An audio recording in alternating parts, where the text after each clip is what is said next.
ஓம் சரணாகத தீனார்த்த பரித்ராண பராயணே சர்வஸ்யாத்திகரே தேவி நாராயணி நமஸ்துதே. வணக்கம் நேர்களே, இது மகாலட்சுமி ஜோதிடம் வழங்கும் காலச்சக்கரம்.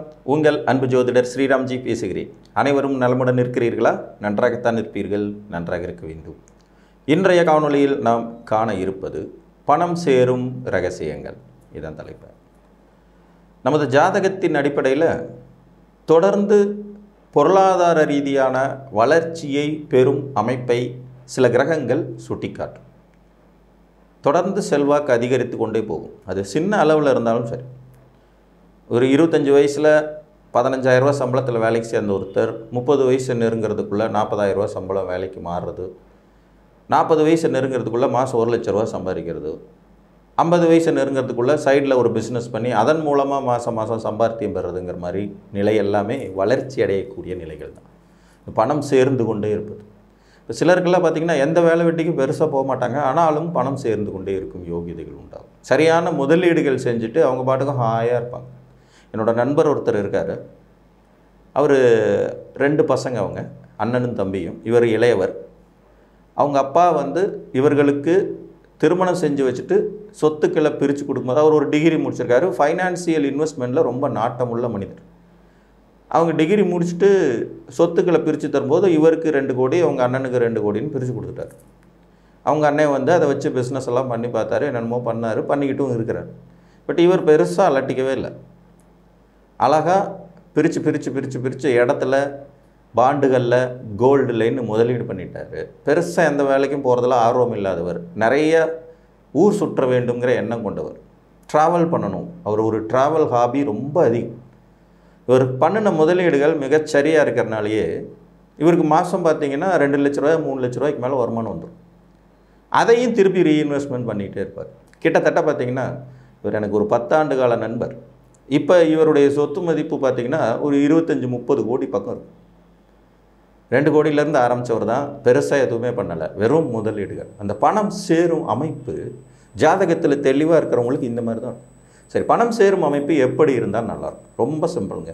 ஜோதிட சாஸ்திரத்தில் நிலைத்த வீடுகள் அப்படின்னு ஒரு 4 வீடுகள் இருக்குது. ரிஷபம், சிம்மம், விருச்சிகம் மற்றும் கும்பம். இந்த நிலைத்த வீடுகளில் உங்களுடைய தனாதிபதி எந்த வீட்டில் பவர்ஃபுல்லாக இருக்கிறாரோ, அந்த 4 நிலைத்த வீடுகளில் ஏதோ ஒரு வீட்டில் அவர் வலிமையாக உட்கார்ந்தார்னா நட்பு நிலைக்கு குறையாத வலிமைங்கிறது கண்டிப்பாக வேணும். உங்களுக்கும் தொடர்ந்து பணம் நீடித்து நிலைத்து வளர்ச்சி அடைந்து கொண்டே இருக்கும். இது 12 லக்னக்காரங்களுக்கு எப்படி இருந்தால் இந்த தனம் சேரும் அமைப்பு, பணம் சேரும் அமைப்பு இருக்கும் அப்படிங்கிறத பார்க்கலாம். மேச லக்னக்காரர்களுக்கு சுக்கிரன் தனாதிபதியாக வராரு. அவர் 2ஆம் இடத்திலே இருந்தார்னா ஆட்சி, அது நிலைத்த வீடும் கூட. அப்போ இது ஒரு அருமையான தனம் சேரும் அமைப்பு.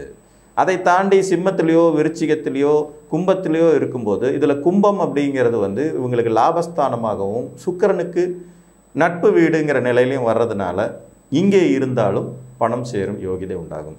இதில் 2லே இருக்கும்போது வெகு தனம் சேரும், 11ல் இருக்கும்போது ஓகேங்கிற லெவலில் இருக்கும். ரிஷப லக்ன ஜாதகர்களுக்கு புதன் 2 கூடையவராகிறார். இவர் லக்னத்திலே உட்கார்ந்தார்னா திக்பலம் மற்றும் நிலைத்த வீடு, இது ஒரு அருமையான தனம் சேரும் அமைப்பு. 4ஆம் இடம் சிம்மத்தில் உட்கார்ந்துட்டு இருந்தார்னாலும் சிறப்பு தான். 7ஆம் இடம் இவருக்கு சுத்தமாக ஆகாது, ஏன்னா அது விருச்சிக பகை வீடு. 10ஆம் வீடு கும்பத்தில் உட்கார்ந்துருந்தாலும் இவங்களுக்கு தனம் சேரும் யோகிதை உண்டாகும். மிதுன லக்னக்காரர்களுக்கு தனாதிபதியாக வர்றவர் சந்திரன். இவர் 12ஆம் இடத்துல உச்ச வலிமையோடு வருவார். மிதுன லக்னக்காரங்களுக்கு செலவு பண்ணாதான் தூக்கமே வருங்கிற விதி இதில் கூட பொருந்தி வரும். இவங்க தனத்தை சேர்த்தாங்கன்னா அது ஒரு உலகமகா அதிசயத்தில் ஒன்றாகவே இருக்கும். மாறி மிதுன லக்னத்திற்கு 3ஆம் இடத்துல சந்திரன் சிம்மத்தில் உட்காரும்போது ஓரளவு வெற்றி கிட்டும் யோகிதைகள் உண்டாகும் பணம் சேர்க்கிற விஷயத்தில்.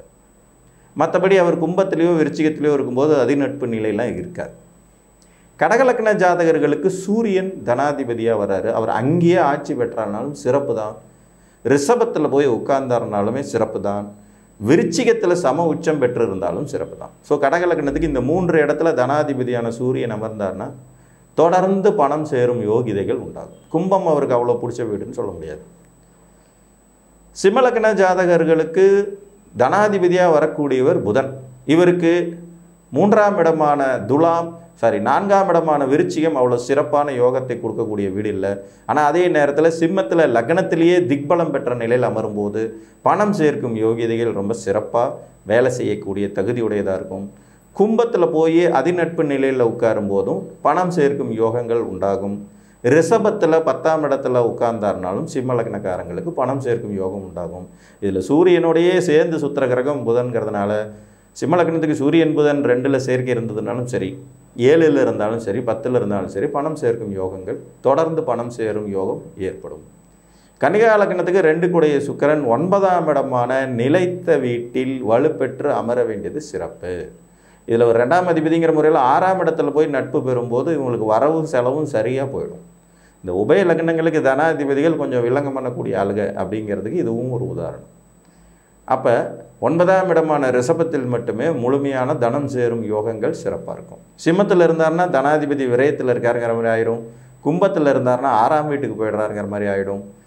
3ஆம் இடம் விருச்சிகத்தில் இருந்தார்னா மறைவு ஸ்தானமாக போயிடும். சுக்கிரனுக்கு 3 சிறப்பே ஆகாது. துலா லக்ன ஜாதகர்களுக்கு 2 கூடைய செவ்வாய் 2லேயே ஆட்சி பெறுவது கூடுதல் சிறப்பு. இது ஒரு நிலைத்த வீடாக இருக்கும். லாபஸ்தானமான சிம்மத்தில் அதிநட்பு நிலையில் இருந்தார்னாலும் சிறப்பு. 4ஆம் இடம் கும்பத்தில் இருக்கும்போது சுமாரான பலன்களாகவே இருக்கும். ரிஷபத்துக்கு போகும்போது ஒரு 8ல் மறைகிறாருங்கிற மாதிரி வந்துருங்கனால இந்த 2 வீடு சிறப்பாக இருக்காது. விருச்சிக லக்ன ஜாதகர்களுக்கு தனாதிபதி குரு, இவர் பொது தனக்காரகனும் கூட. இவர் கும்பத்தில் இருக்கிறது சிறப்பிலும் சிறப்பு, ரிஷபத்தில் இருக்கிறதும் சிறப்பு, சிம்மத்தில் இருக்கிறதும் சிறப்பு, விருச்சிகத்திலே இருந்தாலும் சிறப்பு தான். ஸோ இந்த விருச்சிக லக்னக்காரங்களுக்கு மட்டும் குரு 4 நிலைத்த வீடுகளில் எங்கே இருந்துட்டாலும் ஓகே, நிச்சயமாக பொருளாதாரத்தில் வெற்றி கிடைக்கும் அப்படின்னு சொல்லிடலாம். இவங்க மட்டும்தான் தொடர்ந்து பணம் சம்பாதிக்கிற யோகியதை கொண்டவர்களாக இருப்பாங்க. தனுர் லக்ன ஜாதகர்களுக்கு 2 கூடைய சனி 3ஆம் இடமான நிலைத்த வீட்டில் ஆட்சி பெற்றார்னா அருமையாக பொருள் சேர்ப்பாங்க. பொருள் சேர்க்கிற யோகிதைகள் உண்டாகும்.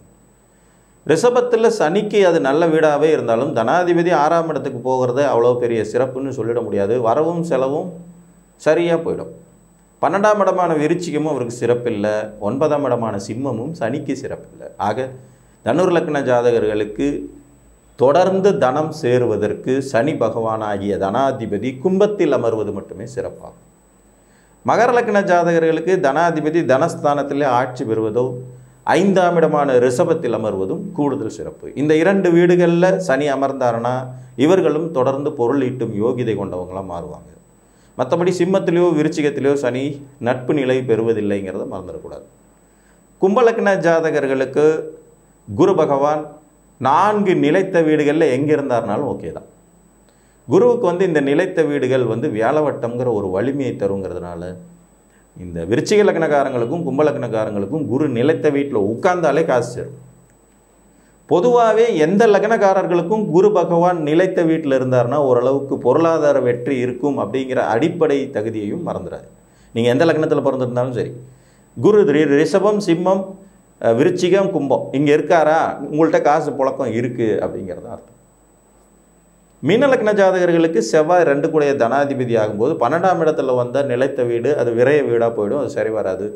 3ஆம் இடம் அவருக்கு பிடிச்ச வீடு தான். அந்த 3ஆம் இடமான ரிஷபத்தில் இருக்கலாம். 6ஆம் இடம் சிம்மமும் அவருக்கு பிடிச்ச வீடு தான், அங்கேயும் இருக்கலாம். விருச்சிகம் 9ஆம் இடத்துல ஆட்சி வலுவோடு இருக்கலாம். இதுதான் கூடுதல் சிறப்பு.